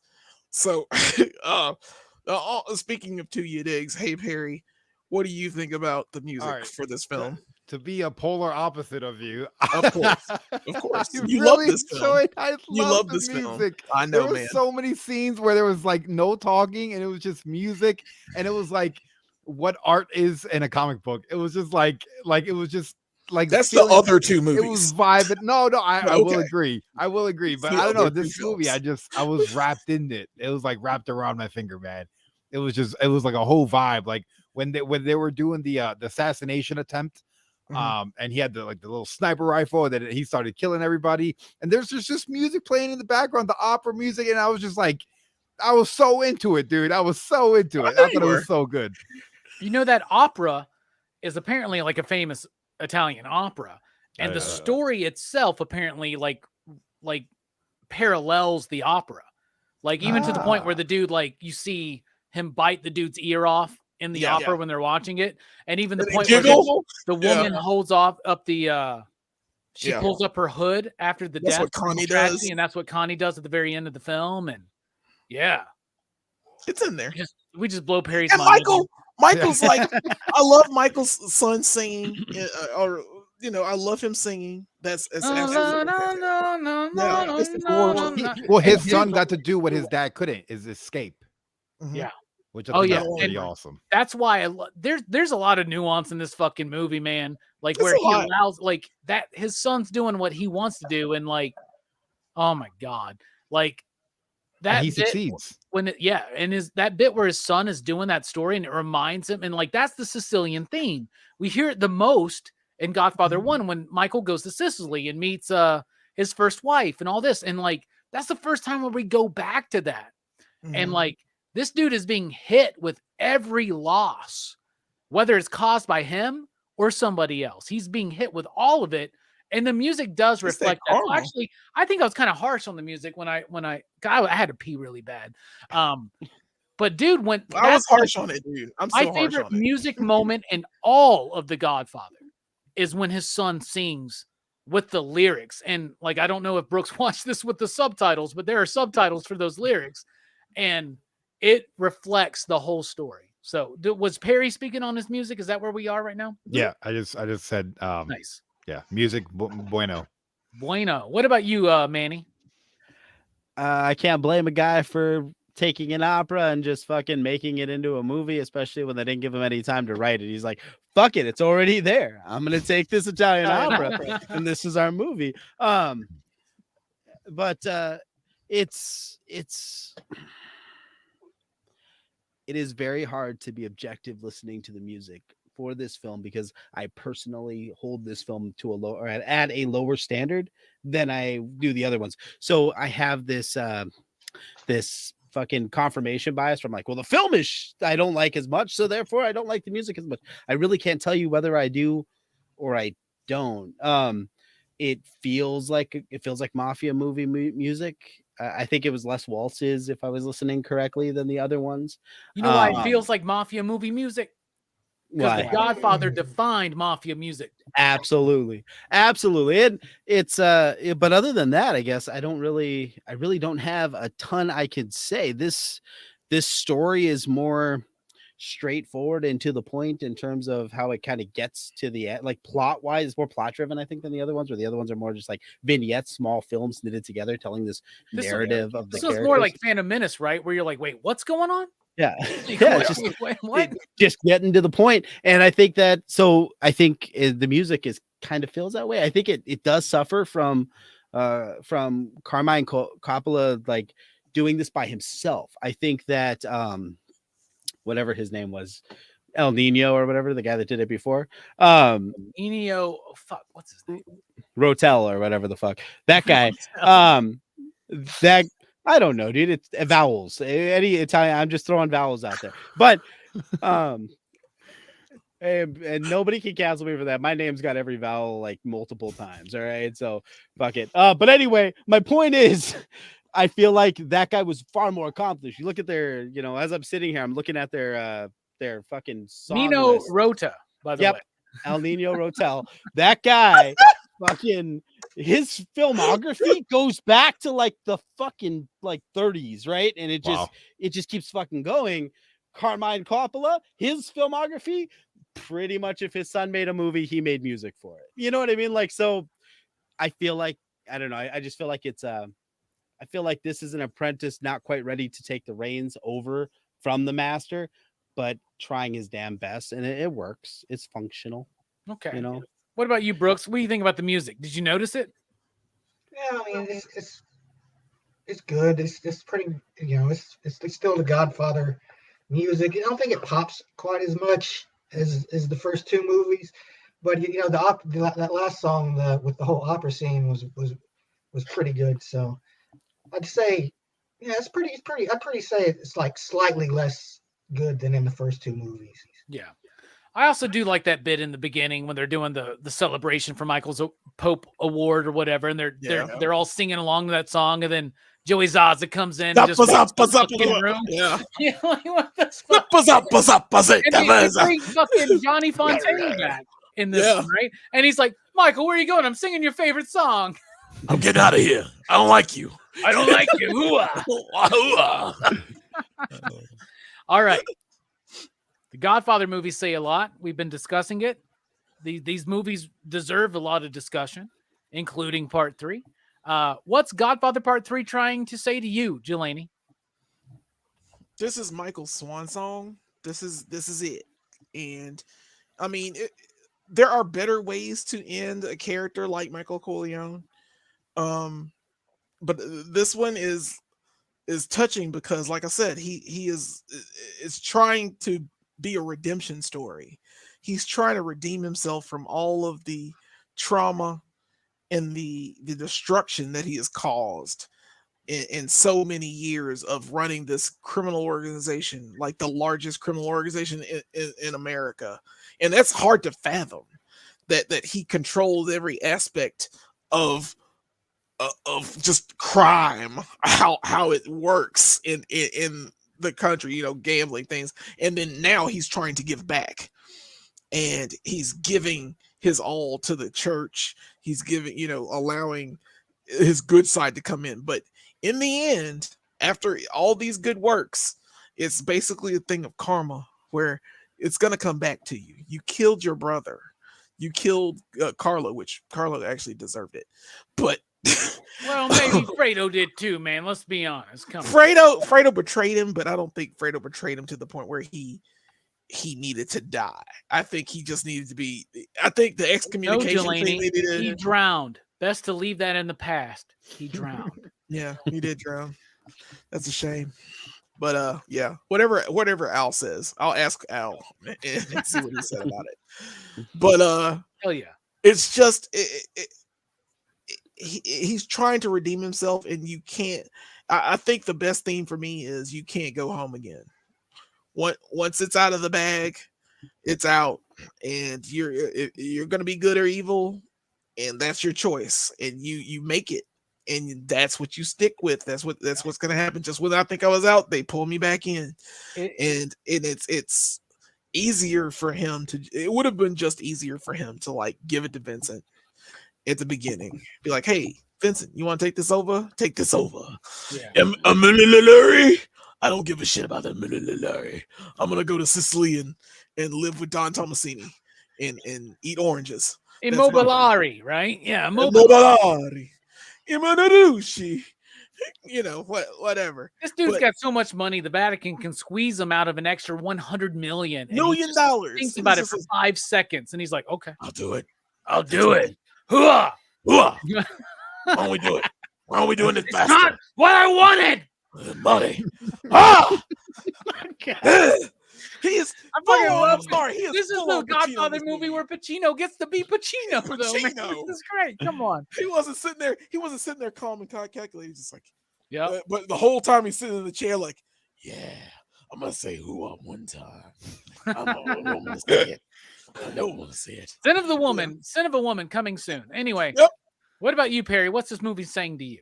I like what you just said about karma, because it's like no matter what, the moment you start this life, that's it. Like there's always going to be someone coming for you. There's always going to be some type of thing that's going to come right back around, whether it's today, next week, or 20 years, 30 years down the road. Things are going to happen, even if you try to give everything back and do things right.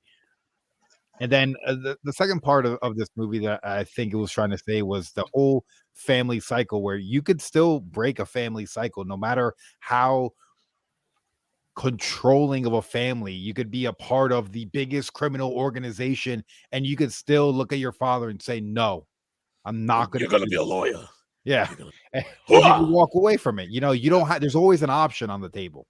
You know, there's never a duty, you know, and yeah, that's what I think. You got to be bold enough to make that change, even if you need your mommy in the room to do it, which he did. I mean, let's be honest, he needed her, and it worked. It worked because that conversation would have been different if it was just between Anthony and Michael. It would have been a way different conversation. Back upside the head. What's the matter? You could have helped me out there, Kay. Yeah, you could help me convince him.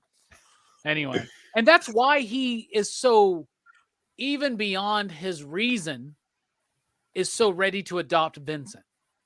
That's why he wants to keep Sofia clean. He doesn't have that necessarily with Anthony, and definitely not with Vincent. So it does. I did appreciate that. That was something I picked up for the first time. Really, was that his son just denied him, and so now Vincent's like the replacement son. And if you notice, Vincent gets put into the family picture, but not Anthony, right? So that's the point. What about you, Manny? What's this movie saying to you? Well, I guess we can continue the theme. I mean, this is the fall of the fall of America, basically, as we've been seeing it reflected in these films. We're about to, it's 1979. We're about to get into the decade of greed. We're about to get into the point where people start realizing the government's full of shit. It's not about the greatest generation anymore. We're going into fucking Generation X, Generation Y, whatever the fuck you call the kids under us. I mean, America has lost its fucking prestige. Of a thug like Vincent is going to be the head of the fucking family. You know what I mean? Like, it's lost its mystique. It parallels kind of what happened with the mob, right? I mean, you had people like fucking Frank Costello who were trying to be businessmen and doing these fucking things. You had people like Giavici or whatever the fuck who were thugs and harsh. And then you had Vincent the Chin, the Gigante guy, who was the last of the fucking old school mobsters. And when that guy died, there is no more fucking La Costa Nostra. Not the way it was, right? And I feel like that's what this film's mirroring is. This whole fucking thing has led to this. I do love the redemption arc. I do love the fact that you have Michael trying to make up for past sins, which is an obvious on the fucking nose thing, right? But then you also have these kids. You've got Vincent, who is this replacement for Sonny. Fucking at the end of his life, Michael comes to realize, his fucking brother was killed for his violence and his temper. Let's fix Vincent so that doesn't happen. My daughter is this entitled fucking soft-hearted person like Fredo. Let's fucking give her something to do. Let's make her important, put her in this foundation so that she doesn't end up like Fredo. And fucking Anthony, he should be a lawyer because I fucked up with Tom. There is this parallel between those kids. Vito had the same fucking thing with his kids. And look at how it ended. And there is this cycle, and I feel like there's a redemption there, and there's a story being told within the story, reflected in the next generation. Dude, well put. Mhm. Brooks, what about you? What's this movie speaking to you?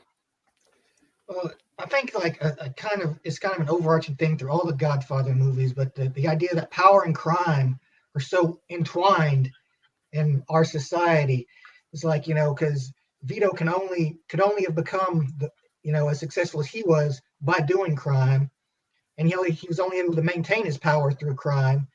And even when Michael he establishes his power through crime as well, but even when he becomes legitimate, it's only a matter of time before like he reaches the next level. He's like, oh, this next level of power, everybody's doing crimes.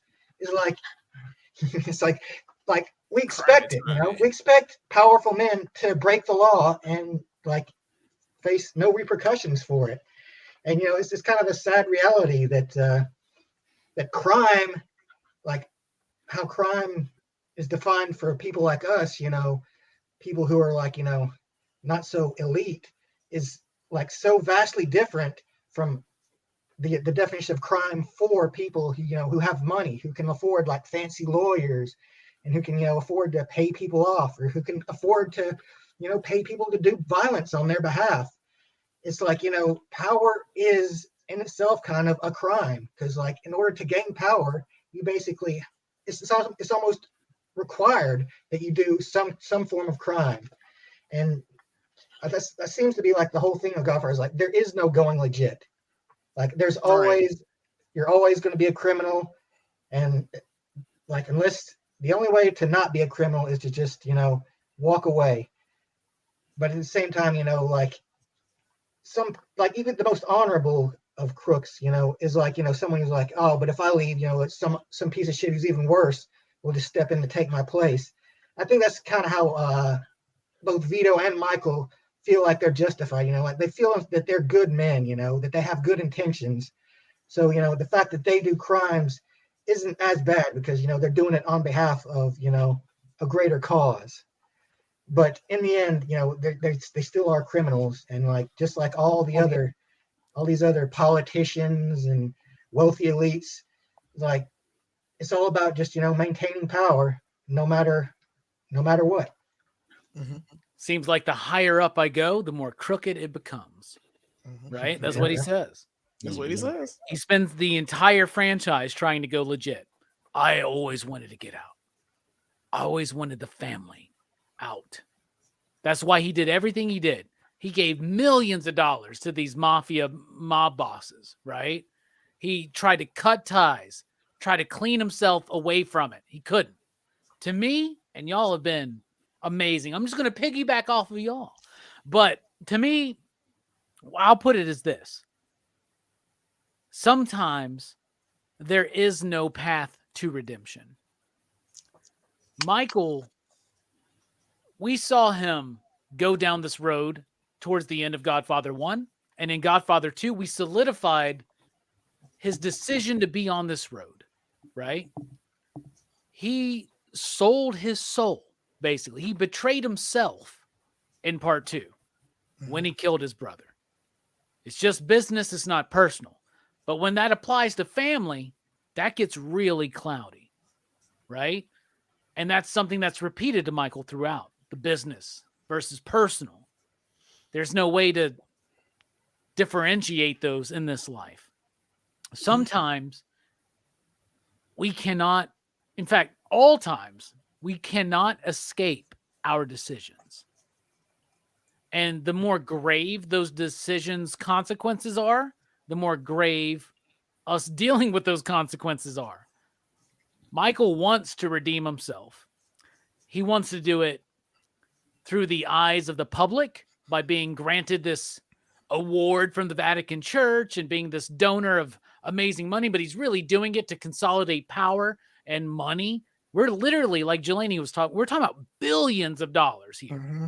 When he can easily be persuaded out of 100 million by the Vatican within 5 seconds. 600 million. And that one dude's like, That's dude's nuts. like, $50 million, Michael. Like, he's given away so much money, right?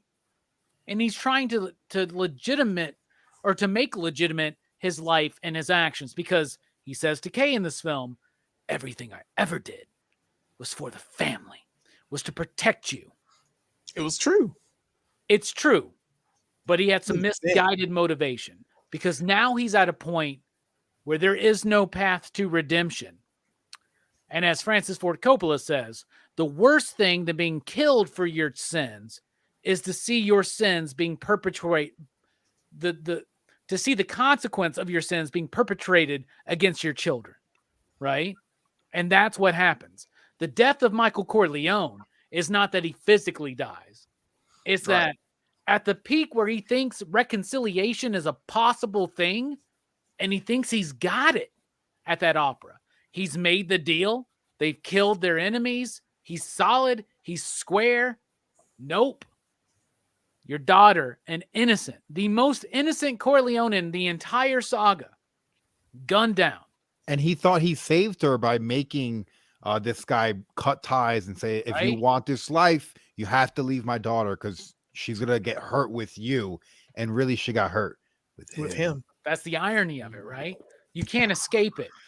And to me, the most profound scene in the fucking film is the confession that he gives to the future Pope John Paul I. And can we talk about how bold it is for Francis Ford Coppola to be like, yo, they killed the Pope. Because that's a real Pope that died days in, right? And Francis is like, yo, they poisoned him. Because he was that Pope that was trying to, and shortly after was the Vatican bank scandal, right? Wow. So all this is true. This is based on real shit, just like the Cuban Revolution and all the Haitian, the U.S. government and into Cuba and the mafia. All that shit was real in part 2 as well, right? So that's true. That's some real shit that's being brought up. When Castro took over. So the idea, though, being when he confesses, a lot of people would look at that and be like, Al Pacino confessing his sins, breaking down, talking about how he killed Fredo. It's not about killing Fredo. It's not about, because he says, I betrayed my wife. He didn't cheat on his wife, but he betrayed her because he lied to her multiple fucking times. Multiple times. Right? Especially at the end of the first movie. And another great little parallel here. Every time Michael's doing business is happening, and Kay's in the other room, he shuts the door on her. This is the first time he does it. And it's when dude comes to tell him that Don Tomasino or whatever had been killed. And then she goes, it never ends. And she understands before Michael does. It never ends. There is no path to redemption. So the confession, a lot of people will break down Al Pacino's performance. What I love is the future Pope's response. Your sins are grave, basically, is what he says. Your sins are way too much. You deserve the suffering that you're going through. He tells him that, bro. This dude, who is the most noble person in all 3 of these fucking films, because even Michael says, no, he's legit. He's real, right? He's true. That's why we can do him. And I also feel like Michael's manipulating the diabetic attack to garner compassion. Orange juice. Right? He's drinking orange juice. I think I think that's a play, right? But when he confesses, it's true. But the response is more brutally honest than anything in any of these films. Because he says, your sins are really bad, bro. There is no redemption to you. Yeah. It's also because you don't believe there will be. You won't change. Right. You won't change. And what does Michael do at the end? What's the decision he makes? It's on you, Vincent. Take care of business. He doesn't change. He just passes it along, which is just going to pass that along to his family. His daughter gets killed. Sometimes there is no road to redemption because you can't escape your decisions. So be careful about every choice and decision you make, especially when they're of grave importance, because the one thing that Michael and this whole franchise reveals is that it's all about Vin Diesel, family. Family's more important than the protection of the family. Ooh-ah. Michael lost connection with his family because he tried too much to protect it. Right? So I don't use protection. Can't control everything. Use condoms. Anyway. Never have. It's time to rate the film. You out there in the chat, if you've watched this film, what do you give out of 5 possible, you digs? What do you give The Godfather Part 3 or The Godfather Coda, The Death of Michael Corleone? I do think it's a better version, but I want my money back. Anyway, what about you, Jelani? Kick us off. Oh, this is the first time I watched both of these movies, Coda and the original. And I'd never watched this movie. I said I'd never watch it. And people would ask me had I seen it, and I was like, yeah, sure, whatever. And I'd play it off for years. And I finally got to sit down and watch it twice. And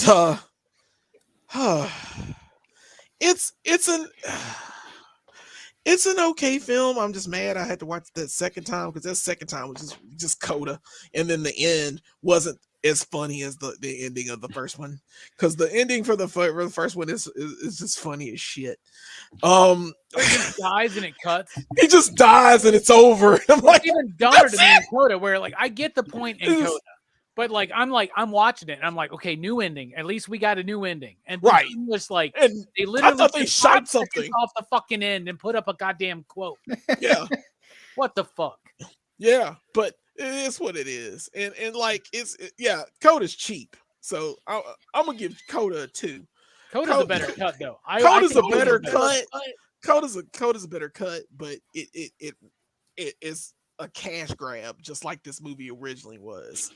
So I give Coda a 2 because it's cash grab, and it was just like, whatever. We're gonna put this out for the 30th anniversary. We're gonna take out like a few minutes from the beginning and a few seconds off the end and cut it a little better. I don't give a shit too, but for the film itself, for the main theatrical release of this, I mean, it completes the story. It tells the tale of Michael Corleone from beginning to end. Like I'm always gonna keep saying, it's what Breaking Bad copied very well. It did it very well, and it's just how a good man can turn wrong, and his path to redemption. Because even Walter White has a redemption story, and makes a badass machine gun, and that's just how it works. I mean, and so for that, I'll give it a 3. I'll give it a 3. A 3. Part 3 will get a 3. Part 3 will get a 3. There you go. What about you, Perry? You know, Manny's putting out a new hashtag for us. Fuck the Coda. Release the It's still better than She-Hulk. Yeah, I really enjoyed this movie. You know, it's funny. It's kind of like the Good Die Young, and like all these old pieces of shit people, they live to be like these really old guys. You know, it's like when they should be dying a lot earlier in life. Like, shouldn't make it past their 20s with all the crazy shenanigans they're doing. Yeah, I want the Blu-ray for this. I want to rewatch the entire trilogy again. Like, I appreciate you guys making me watch this movie. I'm gonna give this a solid 5.0. I love this film. Yeah, I knew it. up. I saw this coming. Hold on a second. This dude told us he gave Godfather a 4, Godfather 2 a 4.5, and Godfather 3 a 5.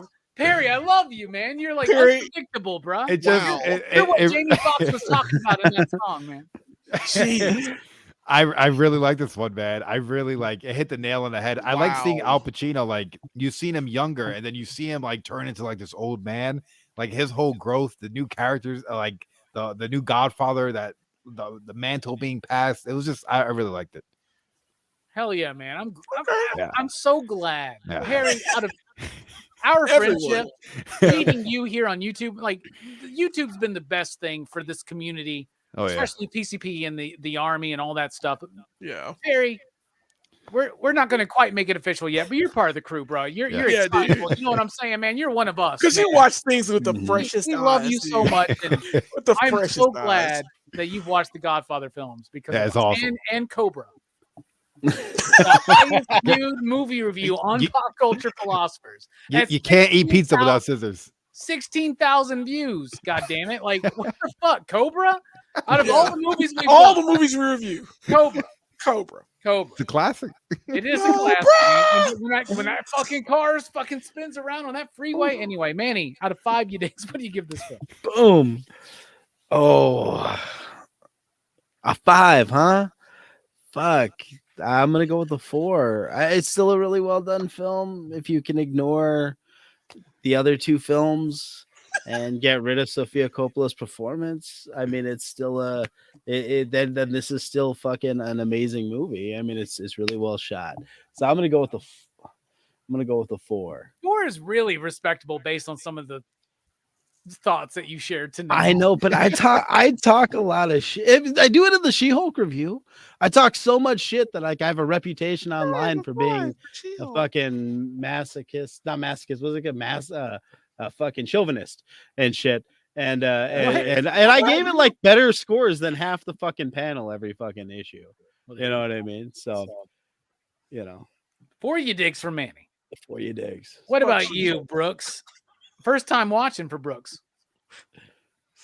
I'd give this one a 4.5. It's not as good as the first two, but I still really enjoyed it. I think like the thing that I don't like about it so much is like there's certain things that I just can't care about or that, you know, when it's there, like my brain just kind of automatically like tunes it out, and like church shit is like one, especially like Catholic shit.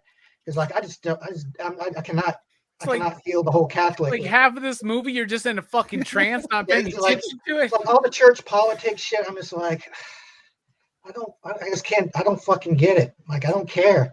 But despite that, it is. I love like, you know, the seeing Michael, you know, kind of relive, you know, basically Vito's story from the first movie up to the point where, you know, he's trying to rein in this like a hot-tempered protege, just like how Vito was trying to rein in Sonny, and then in the end he loses one of his children, just like Vito lost Sonny, and at the end, you know, he's just an old man who just falls over dead of old age at the end.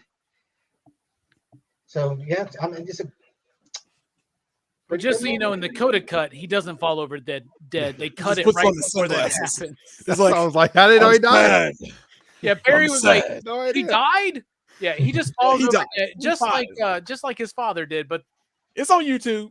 You can see the reason why Francis cut that out was because he was like, the death of Michael Corleone is when Mary dies, right? Yeah. Like that's the point, right? Like he dies when she dies. They should have ended it when they were dancing together. The montage at the end where they were dancing together. They should have ended right there. Well, If and you're going to remember- make Coda, and also, Coda should end right the there. point is though that he dies in Sicily, right? So they're also Right. kind of reflecting the Don that Vito kills. They're reflecting the Don that protected Michael that dies in part 3, right? That's a great scene too. He's like, "Hey, priest, come and join me for a ride." Get in the car. I know you. You were an assassin then. You're an assassin now. He shuts the door. That ain't gonna stop that rifle, bruh. Yo, Not he's got some really. balls, dude. Like to be able to, like, yo, you're a man at that point. You know he's a killer, and you're like, go fuck yourself, you know? Yeah, no Like, shit. Yeah. yo, okay. Hey, Joey. Go Hey. fuck yourself. Fuck this. Up your ass, Joey Zaza. Anyway. Zaza! Sorry. I love that God scene. damn it, we keep fucking up. All right, so me. This is a tough one. I don't like doing this. I don't like going between 0.5s. But when we do it right. So for this film, I'm going to give Godfather Part 3, which has some problems to me. The biggest problem to me, Vincent's character is not developed enough. I do not buy the relationship with him and Mary at all. But all the Michael stuff is so goddamn perfect. It's Shakespearean. I'm going to go 4.4. 69, dudes. Okay, that's what I'm going to do. Like, I can't quite give it a 4.5, but I ain't giving it a 4. And that's just where I'm going. So, a 3 from Jelani. A 5 from Perry. Okay. And then we got a 4 from Manny. Okay. Then we got a 4.5 from Brooks. Okay. And a 4.469 from me, which gives this an average rating of 4.33897 532000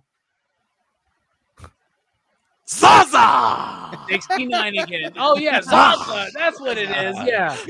4 point Zaza. Anyway. Big Isn't that what they Long call says- weed nowadays? They call weed Zaza. Yeah, Do they? it should. Smoking that Zaza. That's what the Yeah, kids you are smoking saying. that Zaza? Yeah, you Joey that Zaza. shit gets you so high you lose your ear. That's what it means. And by the way, when we were talking about Godfather 1, and I was talking about how the mob was influencing that movie, and there was that dude who was like in part of the Italian American civil rights like leadership or whatever. Joe That's Colombo. who Joey Zaza is based on, because he does a whole bit like, Nice. oh, an Italian Oh, was the yeah. the first inventor of the telephone. And Telephone. that's something that dude used to say. So that was almost like, That's you know, funny. fuck that guy. So 4.5 from Big Llama, and Delight Loves Movies gives it a 5. Agreeing with you, Perry. And Wow. Delight also says, you guys are cool. I'm glad I found your channel. Hell Well, yeah. we're glad Station. too. Like Manny, or like Missing Link says, our buddy Steph, delighted to have you, Delight. Join us for every PCP movie night. So there you go. That's the conclusion. And next week, y'all, we've already started our Christmas movie reviews because we forgot that the Guardians holiday special released last Friday, but we all came together, all 6 of us. We were dedicated. We did the review. If you haven't seen the Guardians holiday special, watch it and then watch our review. But next week on PCP Movie Night, we're talking about one of my favorite Christmas movies.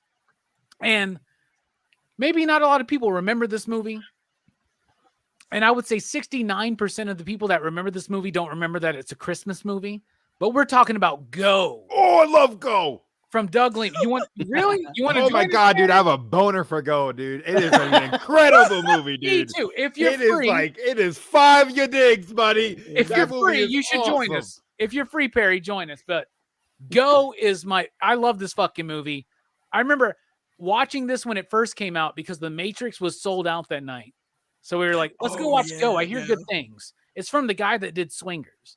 Mhm. I love this movie. And then on Saturday night before that, on Dylan's Horror Show, join us for Storm of the Century. 12 and a half hour fucking miniseries on Hulu that you can find. I'm just kidding. It's not that long. But it's a It's miniseries. good. I've never seen it. Is it good? It's Go, go, go. it's good.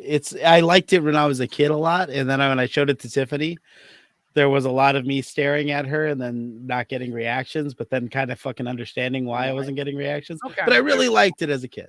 Well, it'll be my first time watching it. And Perry, I just realized you were there when we covered this on Blame Fable Tonight when we covered Go, right? Yeah, it was Fuck so yeah. good. What a great movie, It's right? so good, Like, dude. Brooks, you've seen Go, right? Yeah, And yeah. Jillian, I watched it with you I've seen Go. back in the day. It was in the theater. I worked in the theater when it came out. Fuck Yeah, yeah, I saw man. Go. Yeah. Yeah. All right. So Saturday night on Dylan's Horror Show, Storm of the Century. You can find that on Hulu. And then next week on PCP Movie Night Go.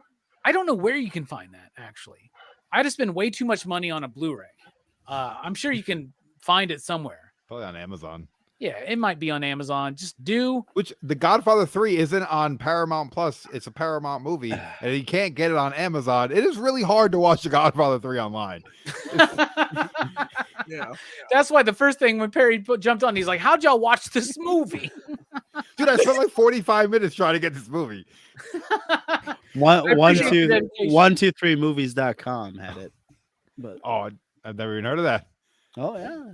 I don't They know got- what they that got is, some man. good You got a link to that or something? Yeah. I can Like drop you got an affiliate link? You're gonna give me it. No, but fuck, I should hit them up. They're gonna be like, you don't even make You know, probably private chat us that link.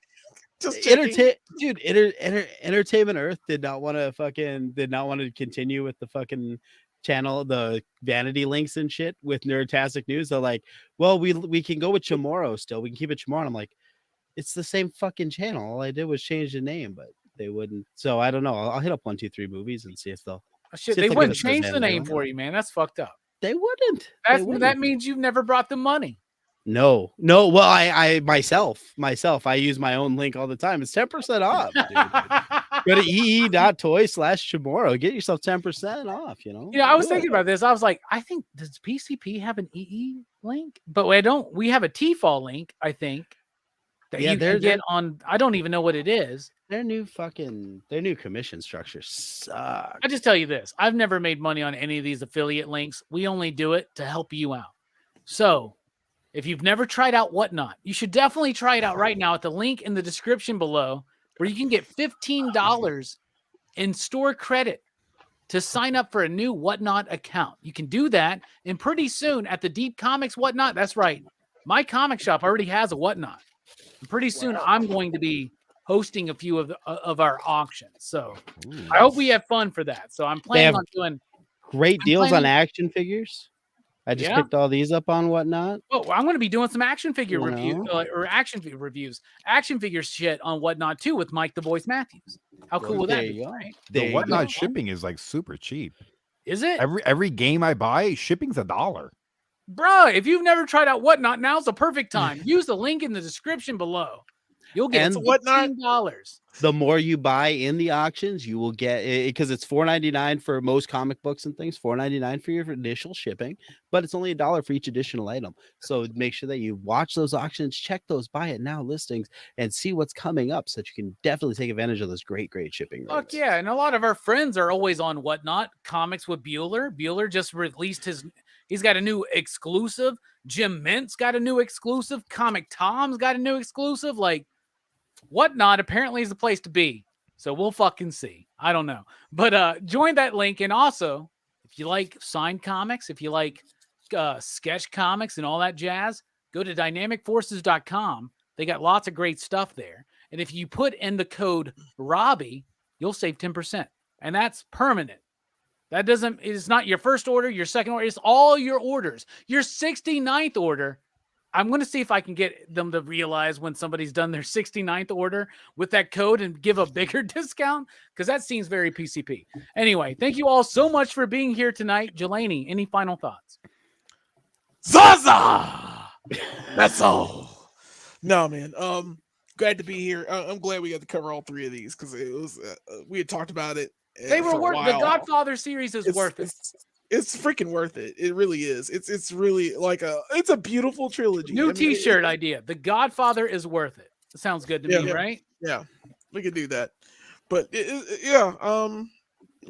continue watching our reviews. I got a toy channel again with Brooks down there.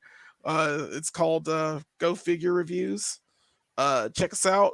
I'll put a link somewhere eventually. Manny will throw a link in the description, right, or in the chat right now. Absolutely. So, thanks everybody for the support so far. We're still at 39 subscribers, so that's weird, but that's because I hadn't put anything out. So we're gonna try to do a video tomorrow, Brooks. So I'm gonna try to get us on film so I can edit it and cut it and have it ready by Wednesday. So hopefully by Wednesday night we'll have a video posted. And we will be talking about Marvel Legends Apocalypse. That is we'll do our first review. The new retro card one? The retro card Apocalypse. Such a clean figure. That's the clean, yeah. So we're going to do our first review on that. And we're going to start doing reviews. And then we're try to do at least one live stream a week. Like I said before, try to do it every Wednesday. So consistency, that's what I heard that was the key. So we're going to work on that going forward. So thanks for everyone that's subscribed already. Hope you can subscribe in the future. I really appreciate you guys being here and watching us in general. We're part of the PCP Army. We're glad that you are here with us. Hell yeah. Perry, thank you for being here. Final thoughts? Final thoughts. I like my third movies. Return of the King, Exorcist 3, The Godfather 3. I don't know. Everyone's hyping up the sequels, but it's all about the threes. Exorcist 3 is the greatest psychological thriller of the 90s, man. Just saying. So yeah, I'm excited. I can't stop thinking about Go. I feel like if my girlfriend's awake, we might just sit down and watch Go right now again, just because it's a good movie, dude. Go. Go. Just go. Go. How many I always times think of have that you movie song whenever I think of Go. I fucking love that goddamn movie so goddamn much. Good one. Thank you, Perry. What about you, Manny? Any final thoughts? 1 second here. Perry's got like 100 fucking channels, so it's hard to drop his links. Perry Gaming. I've been playing a lot of video games lately. So whatever Perry, look for Perry. His face is his thumbnail on everything. Somewhere. You'll find it. You'll find except for Perry Comics. It's a piece. You're gonna find Perry Comics, Perry Gaming, Perry fucking Reacts, Perry Quiches, OnlyFans, Perry fucking golfing, shit. Perry fucking tennis, Perry Jesus. fucking nutsack. You're gonna find all of them. One of them's gonna work. I have a YouTube channel as well, mostly shorts, because that was a trend that I decided to hitch my wagon to. So you can find reviews, usually a minute or less, on there, and you can stick around for about 23 seconds, like everybody else. So I try to fit all the good information in there, and I got a few websites. You can hit me up on Nerdtastic News, which just came out. It's still in process, but you can find all kinds of affiliate links. Help us keep the lights on. And I think that's it. Yeah. Okay. Thank you so much for having me. Thank you for being here. Brooks, final thoughts. Just ciao. Because it's funny. Italian. I have a funny story though. The first time I ever heard that expression, or I didn't hear that expression, but I was reading. You remember the Super Mario Brothers comic that came out back in the day? Oh yeah. On Nintendo Power. There was a panel where Mario says "ciao," but the way it's spelled is CIAO. So for the longest time, I was like, why is Mario saying that weird shit like "ciao"? It took me a couple of years before I figured out that was supposed to be "ciao." Well, I used to say whores divorce. So Me too. I mean, that's how it's spelled. That's how it's spelled. It's how it's fucking spelled, you fucking French. It's horse divorce. You know the only thing worse than the French, in my opinion, and this is my final thought, fucking actors. Actors are the worst fucking pieces of shit. They're always pretending to be something that they're not. They are the worst scum of the galaxy. Fucking actors.